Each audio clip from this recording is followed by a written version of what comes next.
বাজি ফাটানোয় মারধরে অভিযুক্ত এসপি। কোচবিহারে এসপির বিরুদ্ধে মারধর করার অভিযোগ। এক মহিলা সহ পরিবারের বাচ্চাদের মারধর করা হয়েছে। কোচবিহার জুড়ে নিন্দার ঝড়। বাজি ফাটানোর সমর্থন করছেন বিরোধী দলনেতা এবং তিনি উল্লেখ করছেন বাজি ফাটানো পুরোপুরি বন্ধ হবে না। কালী পুজোয় বাজি ফাটবে না তো কি হবে? এটা কি মুসলিম লীগের সরকার চলছে? বাজি ফাটানোর পক্ষে সওয়াল Suvendu Adhikari.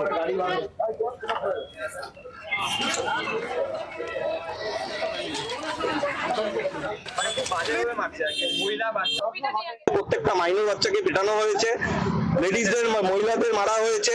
Without lady constable যতজন পুলিশ ছিল টোটাল ইউনিফর্ম ছাড়া তারা এসেছেন। আমার কথা হলো আমরা কঠোর থেকে কঠোর শাস্তি চাই। আমরা হাইকোর্টে সরব হওয়ার জন্য কাল পরশু হয়তো আমরা হাইকোর্টেও মুভ করব, যেহেতু অ্যাডভোকেট অ্যাসোসিয়েশন থেকেও হাইকোর্টে মুভমেন্টের আমাদের একটা কথাবার্তা চলছে।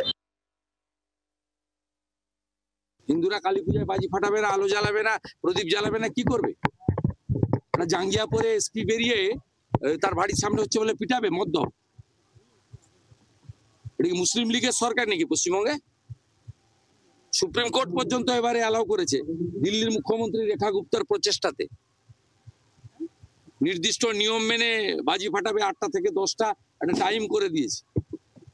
হিন্দুদের ক্ষেত্রে এত বাধা কেন বলুন তো? দেখুন, ওটা পুলিশ প্রশাসন দেখছে। এখন শব্দবাজির ক্ষেত্রে কিছু বিধিনিষেধ আছে। এখন যদি কেউ বিধিনিষেধ ভঙ্গ করে থাকেন সেক্ষেত্রেও পুলিশের হস্তক্ষেপ হতে পারে।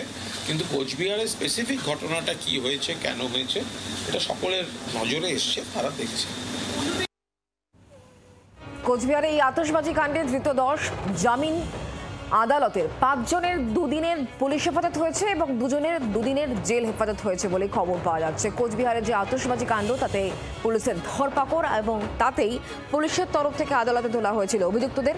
5 জনের 2 দিনের পুলিশ হেফাজত হয়েছে এবং 2 জনের 2 দিনের জেল হেফাজত হয়েছে।